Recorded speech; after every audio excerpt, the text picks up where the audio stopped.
ನೀವಿನ್ನು ನಿಮ್ಮ ಡೈಮಂಡ್ ಕನ್ನಡ ಟಿವಿಗೆ ಸಬ್ಸ್ಕ್ರೈಬ್ ಆಗಿಲ್ಲವೇ? ಹಾಗಿದ್ದರೆ ಸಬ್ಸ್ಕ್ರೈಬ್ ಬಟನ್ ಮೇಲೆ ಕ್ಲಿಕ್ ಮಾಡಿ ಹಾಗೂ ನಮ್ಮ ಹೊಸ ವಿಡಿಯೋಸ್ ಅಪ್ಲೋಡ್ಗೋಸ್ಕರ ಪಕ್ಕದಲ್ಲಿ ಕಾಣುವ ಬೆಲ್ ಬಟನ್ ಮೇಲೆ ಕ್ಲಿಕ್ ಮಾಡಿ. ನಮ್ಮ ಎಲ್ಲ ವಿಡಿಯೋಸ್ಗಳನ್ನು ಲೈಕ್ ಮಾಡಿ, ಶೇರ್ ಮಾಡಿ ಹಾಗೂ ಕಮೆಂಟ್ ಮಾಡಿ.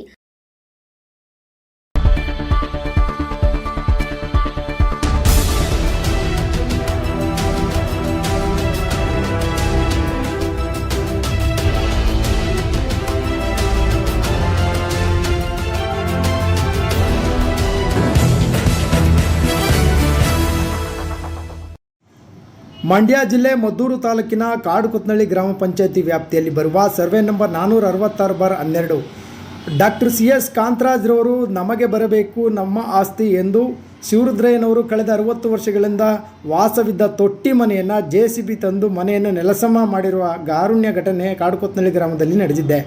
ಡಾಕ್ಟರ್ CN ಕಾಂತರಾಜ್ರವರ ಸಹೋದರ ಶಿವರುದ್ರಯ್ಯನವರು ವಾಸವಿದ್ದ ಮನೆಯ ಗೃಹ ಬಳಕೆಯ ವಸ್ತುಗಳ ಸಾಮಗ್ರಿಗಳ ಸಮೇತ JCB ತಂದು ನೆಲಸಮಗೊಳಿಸಿದ್ದಾರೆ. ಅಣ್ಣ ತಮ್ಮಂದಿರ ಗಲಾಟೆಯಿಂದಾಗಿ ಕುಟುಂಬ ಬೀದಿಗೆ ಬಿದ್ದಿದೆ. ಕೋರ್ಟ್ನಲ್ಲಿ ಕೇಸ್ ಇದ್ದರೂ ಇದು ನಮ್ಮ ಸ್ವತ್ತು, ನಮಗೆ ಸೇರಿದು, ಇದು ಯಾವುದೇ ನೋಟಿಸ್ ನೀಡದೆ ಏಕಾಏಕಿ ಅವರ ಕುಟುಂಬಕ್ಕೆ ಬೆದರಿಕೆಯಾಗಿ ಯಾವುದೇ ಮುನ್ಸೂಚನೆ ನೀಡದೆ ಮನೆಯನ್ನು ನೆಲಸಮ ಮಾಡಿರುವ ಘಟನೆ ನಡೆದಿದೆ. ಗ್ರಾಮ ಪಂಚಾಯತಿ ವ್ಯಾಪ್ತಿಯಲ್ಲಿ ಬಂದಿರುವ ಈ ಘಟನೆಯನ್ನು ಪರಿಶೀಲಿಸಿದಾಗ ಅಧಿಕಾರಿಗಳ ಬೇಜವಾಬ್ದಾರಿತನದಿಂದ ಕುಟುಂಬ ಬೀದಿಗೆ ಬಿದ್ದಿದೆ. ಈ ಕುರಿತು ಡೈಮಂಡ್ TV ನಡೆಸಿರುವಂಥ ವಿಶೇಷ ವರದಿ ಇಲ್ಲಿದೆ, ನೋಡ್ಕೊಂಡು ಬರೋಣ ಪ್ರಿಯ ವೀಕ್ಷಕರೇ, ಬನ್ನಿ. ಹಾಗಾದರೆ ಕುಟುಂಬಸ್ಥರು ತಮ್ಮ ಮನೆಯನ್ನು ಕಳೆದುಕೊಂಡು ತಮ್ಮ ಆಕ್ರಂದನವನ್ನು ನಮ್ಮ ವಾಹಿನಿ ಜೊತೆ ವ್ಯಕ್ತಪಡಿಸಿದ್ದಾರೆ. ತಾವೆಲ್ಲರೂ ನೋಡ್ಬೋದು. ನೋಡಿ, ಆ ಒಂದು ಬೀದಿಗೆ ಬಿದ್ದಿರುವಂಥ ದಾರುಣ್ಯ ಘಟನೆ ನಡೆದಿದೆ. ಸೊ ಬನ್ನಿ, ಏನು ಹೇಳ್ತಾರೆ ಕೇಳ್ಕೊಂಡು ಬರೋಣ. ಹುಟ್ಟಿದ ಸ್ಥಳ ಬಂದು ಕಾಡುಕೊತ್ನಳ್ಳಿ ಗ್ರಾಮ ಸರ್. ನಮ್ಮದು ನಾವು SC ಜನಾಂಗದವ್ರು ಸರ್. ನಮ್ಮದು ಸ್ವಂತ ಮನೆ ಸರ್. ಇದು ಅದು ತಾತ ಪ್ರಾಪರ್ಟಿ ಇದು. ಆ್ಯಕ್ಚುಲಿ ಇದು ತಂದೆದಲ್ಲೇ ತಾತಂದಿದ್ದು ಸ್ಥಿರ ಆಸ್ತಿ ಇದು. ಇದೇನಪ್ಪ ಅಂದರೆ ಅಣ್ತಮ್ಮನ ಭಾಗ ಸರ್. ಇದು ಅಣ್ತಮ್ಮನ ಭಾಗದಲ್ಲಿ ಏನಾಗಿದೆ, ನಮ್ಮ ದೊಡ್ಡಪ್ಪ ಇದ್ರು, ಹಿರಿಯ ದೊಡ್ಡಪ್ಪ ಇದ್ರು. ಅವ್ರು ಎಕ್ಸ್ಪೈರ್ಡ್ ಆಗಿಬಿಟ್ರು. ಅವರು ಇನ್ನೊಬ್ಬ ಅವ್ರು ಎಕ್ಸ್ಪೈರ್ಡ್ ಆದ್ಮೇಲೆ ಇನ್ನೊಬ್ಬ ದೊಡ್ಡಪ್ಪಂಗೆ ಇದು ಕತೆ ಟ್ರಾನ್ಸ್ಫರ್ ಮಾಡಿಕೊಟ್ರು. ಆಗ ನಮ್ಮ ತಂದೆ ನಮ್ಗೇನಿಲ್ಲ ತಮ್ಮ ಹಳೆ ಮನೇಲಿ ಇದ್ದು ಸರ್. ನಮ್ಮ ತಂದೆ ನಮ್ಮ ತಂದೆ ಸೈನ್ ಏನು ಮಾಡಿರಲಿಲ್ಲ. ಆ್ಯಕ್ಚುಲಿ ಅದನ್ನ ಅವರು ಸುಮ್ಮನೆ ಫೋರ್ಜರಿ ಸೈನ್ ಮಾಡಿಸ್ಕೊಬಿಟ್ಟು ಮನೆ ಡೆಮಲಿಸ್ ಮಾಡಿದ್ದಾರೆ ಸರ್. 3 ವರ್ಷ ಕೋರ್ಟ್ ಕೇಸ್ ನ್ಯಾಯಾಲಯ ಆಡ್ತು ಸರ್. ಅಲ್ಲಿ ಅಂತ ನಮ್ಮ 6 ಜನ ಅಣ್ಣ ತಮ್ಮದಿರು ಹುಟ್ಟಿರಿದ್ವಿ. ಈ ಜಮೀನು ಪಿತ್ರಾಜಿ ಸಾಯಿಸ್ತಾರೆ. ನಮ್ಮ ತಂದೆ ತೀರೋದ್ಮೇಲೆ K. ಗೋಪಾಲ ಸ್ವಾಮಿ ಹೆಸರು ಪೋತಿ ಖಾತೆ ಹೋಯ್ತು. ನಾವು 6 ಜನದಲ್ಲಿ ಯಾರೂ ಪಂಚಾಯತಿ ಪಾಲ್ಪರಿಕತ್ ಮಾಡ್ಕೊನೇ ಇಲ್ಲ, ವಿಭಾಗನೇ ಮಾಡ್ಕೊಂಡಿಲ್ಲ. ಅವ್ರವ್ರಿಗೆ ಮನೆ ಕಟ್ಕೊಂಡಿದ್ದೀವಿ. ನಾನು ಹುಟ್ಟ ಬೆಳೆ ಈ ಮನೇಲೇ ಇರೋದು. ಅವರೆಲ್ಲ ಬೆಂಗಳೂರಲ್ಲಿ 2 ಮನೆ 3 ಮನೆ ತಕ್ಕೊಂಡು KS ಆನಂದ್ ಅಂತ ಒಬ್ಬ ನೀರಾವರಿ ಇಲಾಖೆ ಇದರಲ್ಲಿದ್ದಾನೆ. ಯಾವುದಪ್ಪ ಅಂದರೆ PW ಎಲ್ಲಿಯಪ್ಪ ಅಂದರೆ KR ಪೇಟೆ ಇಂಜಿನಿಯರ್ ಆಗ. ಅವನು ಮಂಡ್ಯದಲ್ಲಿ ಮನೆ ಕಟ್ಟಾನೆ 3 ಫ್ಲೋರ್. ಮೈಸೂರಲ್ಲಿ ಮನೆ ತಗೊಂಡಿದ್ದಾನೆ. ಆನಂದ್ ಡಾಕ್ಟರ್ CS ಕಾಂತರಾಜು ಅಂದರೆ ಚರ್ಕಿ ಡಿಪಾರ್ಟ್ಮೆಂಟಲ್ಲಿ 2 ಮನೆ ಇದೆ. ಆಮೇಲೆ ಎಂತ ಇದು ಲೇಔಟಲ್ಲಿ 2 ಫ್ಲೋರ್ ಮನೆ ಇದೆ, ಸೈಟ್ಗಳಿದೆ. ಇಲ್ಲೆಲ್ಲ ಮಾಡ್ಕೊಟ್ಟಿದ್ದೀವಿ. ಜಮೀನು ತಗೊಂಡು ನಮ್ಮೆಲ್ಲ ಒಂದಿಗೆ ಇದ್ದ ಮಾಡ್ದೋ ಎಲ್ಲ ಮೋಸ ಮಾಡಿಬಿಟ್ಟಿದ್ದಾರೆ. ನಾವು ಯಾರು ಇವನಿಗೆ ಸೈಟ್ ಮಾಡಿಕೊಟ್ಟಿಲ್ಲ.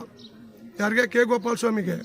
ಅವನು K. ಗೋಪಾಲ ಸ್ವಾಮಿ ತವಳಿಂದ ತಾನೇ ಸೈನ್ ಮಾಡ್ಕೊಂಡು ಮಾಡಿಕೊಟ್ಟವ ನನಗೆ ಖಾತೆ ಮಾಡಿಸ್ಕೊಬಿಟ್ಟರು. ನಮಗೆ ಗೊತ್ತಾಗ್ತು 2 ವರ್ಷದ ಮೇಲೆ ನಮ್ಮೆಲ್ಲ ಹುಷಾರಿಲ್ದೇನೆ ಆಪ್ರೇಷನ್ ಆಗಿ ಹಾಸ್ಪಿಟಲ್ ಇದ್ದು ಎಲ್ಲ ಆದಮೇಲೆ ಗೊತ್ತಾದ್ಮೇಲೆ ನಾವು ಕೇಸ್ ಹಾಕ್ತು. ಕೇಸ್ ಆದಮೇಲೆ ಏನಾಯಿತು ಅಂದರೆ ಕೇಸಿದ ಮೇಲೆ ಸಾಕ್ಷಿ ಕರ್ಕೊಂಡು ಹೋಗ್ಬಿಟ್ಟು 25 ವರ್ಷದಿಂದ ಮನೆ ಖಾಲಿ ಬಿದ್ದಿದೆ ಅಂತ ಸುಳ್ಳು ಸಾಕ್ಷಿ ಹೇಳ್ಬಿಟ್ಟು ಅವನ ಹೆಸರು ಖಾತೆ ಮಾಡಿಸ್ಬಿಟ್ಟಾರೆ ಕೋರ್ಟಿಂದ. ನಾವು ಹೋದ ಪುನಃ ಅಪೀಲ್ ಹಾಕಿಮಿ. ಈಗ ಮಾರ್ಚ್ ತಿಂಗಳಿಗೆ ಕೇಸ್ ಇದೆ ಇರಂಗು. ಇವನು ನಮ್ಗೆ ಹೇಳ್ದೇನೆ ಕೇಳ್ದೇನೆ ಯಾವುದು ನೋಟಿಸ್ನೇ ಕೊಟ್ಟಿಲ್ಲ. ನಮಗೆ ಪರ್ಮಿಷನ್ ಕೊಡ್ತದೆ, ಪಂಚಾಯತಿನ ಪರ್ಮಿಷನ್ ಕೊಡ್ತದೆ, ಕೋರ್ಟಿಂದ ಆದೇಶ ಕೊಡ್ತದೆ, ಇಷ್ಟನೇ ತಾರೀಕು ಬಿಡಿ ನೀವು ಮನೆ ಖಾಲಿ ಮಾಡಿಸಿ ಅಂತ. ಒಂದು ಕೊಟ್ಟಿಲ್ಲ. ಇವ್ರು ಏಕಂತ ಬಂದುಬಿಡ್ತಾನೆ. ಒಂದು 20 ಸೀಟು ಗುಂಡಾಗಳು ಕರ್ಕೊಬಂದ್ಬಿಟ್ಟು ನಮ್ಮನ್ನೆಲ್ಲರೂ ನಾನು ನೆಡ್ತೀನಿ, ನಮ್ಮನ್ನೆಲ್ಲರೂ ತೆಬ್ಬಿಡ್ಕೊಂಡು ನಮ್ಮ ಬಟ್ಟೆ ಬರೀ ಗಾಡ್ರೇಜ್ಗಳು, TV, ಚಿನ್ನದೊಡವೆ ಸಾಲ ತಗೊಂಡು ಮಾಡಿದ್ದು ಮದುವೆಗೆ ಪೂರ ಎಲ್ಲನೂ ಕೋರ್ಕೊಂಡು ಹೋಗೋರೆ. ನಮ್ನೆಲ್ಲರೂ ಒಬ್ಬರು ಬಿಡ್ದೇನೆ. ತುಂಬಾ ಹಣಕಾಸೆಲ್ಲ ಇತ್ತು, ಎಲ್ಲ ಇತ್ತು. ಎಲ್ಲನೂ ರಾತ್ರಿ 10 ಗಂಟೆ ಬೆಳಗ್ಗೆ 1 ಗಂಟೆ 12 10 ಗಂಟೆಗೆ ಬಂದಿದವರು ರಾತ್ರಿ 3-4 ಗಂಟೆ ನಮಗೆ ತುಂಬ ತೊಂದರೆ ಕೊಟ್ಟು ಕಾಟ ಕೊಟ್ಟು ಭಾರಿ ನಮಗೆಲ್ಲ ಏಟು ಹೊಡೆದು ಅನ್ಯಾಯ ಮಾಡಿಬಿಟ್ಟು ಹೋಗಿದ್ದಾರೆ. ಈ ಥರ ಆಗಿದೆ ಅನ್ಯಾಯ. ಯಾರು ಪೊಲೀಸ್ ಸ್ಟೇಷನ್ಗೆ ಹೋಗಿದ್ದೋ ಬಂದ್ಬಿಟ್ಟು ಮನೆ ಒಳಗೆ ನಿಂತ್ಕೊಂಡು ಏನ್ರಿ ನಿಮ್ಮದು ದಾಖಲೆ ಕೊಡಿ ಅಂದರೆ ನಮ್ಮ ದಾಖಲೆ ಏನು ಕೊಡಿ ನಾವು ಕೊಡು ಗಂಟ್ಲು ಬಿಡ್ಡಿಲ್ಲ. ಅವರು ಕೊಡ್ತೀವಿ ಪತ್ರವ ಅಂದರೂ ಬಿಡ್ಡಿಲ್ಲ. ನಮ್ಮನ್ನ ತೆಬ್ಬಿಡ್ಕೊಂಡ್ರೆ ನೀವು ಪತ್ರ ಕೊಟ್ಟಿಲ್ಲ ಅಂದ್ರೆ ಅವ್ನಿಗೆ ಹೆಸರಿಗೆ ಆಗಿದೆ ನೀವು ಹೊಡೆರಿ ಅಂತ ಹೊಂಟೋದ್ರು.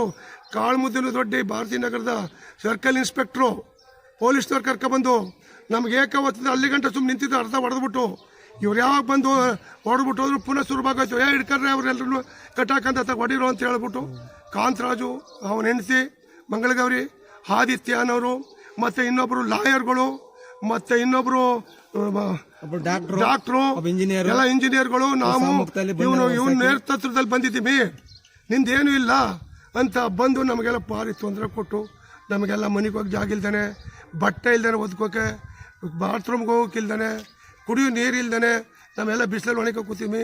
SP ಸಾಹೇಬರು ನನ್ನ ದಿನ ಹೋಗಿದ್ದು DYSP ಸಾಹೇಬ್ರಿಗೆ ಮನವಿ ಮಾಡಿದ್ದಾರೆ, ಬರ್ತೀವಿ 8 ಗಂಟೆಗೆ 9 ಗಂಟೆಗೆ ಅಂತ ಹೇಳಿದ್ರು. DYSP ಸಾಹೇಬ್ರು ಮಳವಳ್ಳಿಯಿಂದ ಬಂದಿಲ್ಲ, ನಮ್ಗೆ ಯಾವ ನ್ಯಾಯನೂ ದೊರಕಿಸ್ತಾ ಇಲ್ಲ.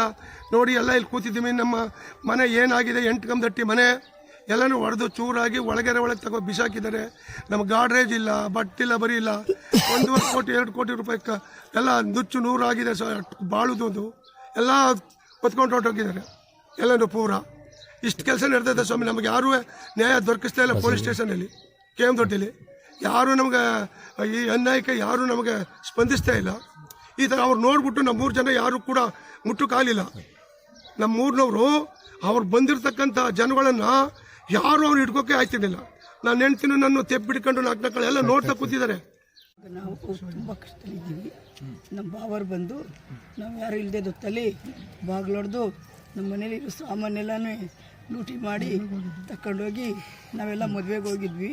ನಾವು ಬಂದು ಬರುವಷ್ಟರಲ್ಲಿ ಅರ್ಧ ಮನೆಯೆಲ್ಲ ಹೊಡೆದು ತುಂಬಿಟ್ಟಿದ್ರು. ನಾವು ಬಂದ ಮೇಲೆ ಇಷ್ಟು ವರ್ಷದಿಂದ ನಮಗೆ ನನ್ನ ಮದುವೆಯಾಗಿ ಬಂದೀನಿ 60 ವರ್ಷ ಆಯಿತು.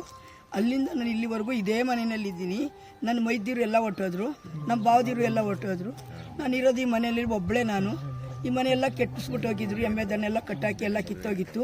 ಈ ಮನೆಯನ್ನೆಲ್ಲ ನಾವು ರೆಡಿ ಮಾಡಿಕೊಂಡು ಆ ಮನೆಯಲ್ಲಿ ನಾವು ವಾಸ ಮಾಡಿಕೊಂಡು ಇಲ್ಲಿವರೆಗೂ ನಾನು ನಮ್ಮ ಮಕ್ಕಳನ್ನ ನಾವು ನೋಡಿಕೊಂಡು ನಮ್ಮ ಯಜಮಾನರು ನಾನು ಈ ಮನೆಯಲ್ಲೇ ವಾಸ ಮಾಡ್ತಾ ಇದ್ದೀವಿ. ನಾವು ಇಲ್ಲದೆ ಹೊತ್ತು ನೋಡ್ಕೊಂಡು ಇವರು ಬಂದು ಅವ್ರು ಯಾರೂ ಇಲ್ಲ ಅಂತೇಳಿ ನಮ್ಗೆ ಯಾವ ನೋಟಿಸ್ ಕೊಟ್ಟಿಲ್ಲ, ನಮ್ಮ ಹತ್ರ ಯಾವ ಸೈನು ಮಾಡಿಸ್ಕೊಂಡಿಲ್ಲ. ಏನೂ ಇಲ್ಲದೇ ನಮ್ಮನ್ನು ಅನಾಭ್ಯಾಸವಾಗಿ ನಮ್ಮನ್ನು ಈ ಥರವಾಗಿ ಮನದಮೆಯಾಗಿ ನಮ್ಮನ್ನು ಕೈ ಕಾಲೆಲ್ಲ ಹಿಡ್ಕೊಂಡು ಇವರು ನಾವು ಕೈ ಹಿಡಿದು ಕುಣಿಸ್ಕೊಂಡು ನಮ್ಮ ಮನೆ ವಸ್ತುಗಳನ್ನು ನಮ್ಮ ಹತ್ರ ಏನೂ ತೊಗೊಳಕ್ಕಾಗಲಿಲ್ಲ. ನಾವು ಒಡವೆ ವಸ್ತು ತೊಗೊಳ್ತೀವಿ ಬಿಡಿ ನಮ್ಮನ್ನು ಅಂತಂದ್ರು ಬಿಟ್ಕೊಟ್ಟಿಲ್ಲ. ನಮ್ಗೆ ಯಾರೂ ನಮ್ಗೆ ಸಹಾಯ ಮಾಡೋಕ್ಕೆ ಅಂತ ಒಬ್ಬರೂ ಬಂದಿಲ್ಲ ನಮಗೆ. ಇದರಿಂದ ನೀವು ನಮಗೆ ಹೆಲ್ಪ್ ಮಾಡಿ ಸಹಾಯ ಮಾಡಬೇಕು ಅಂತ ಕೇಳ್ಕೊತಾ ಇದ್ದೀವಿ ನಾವು.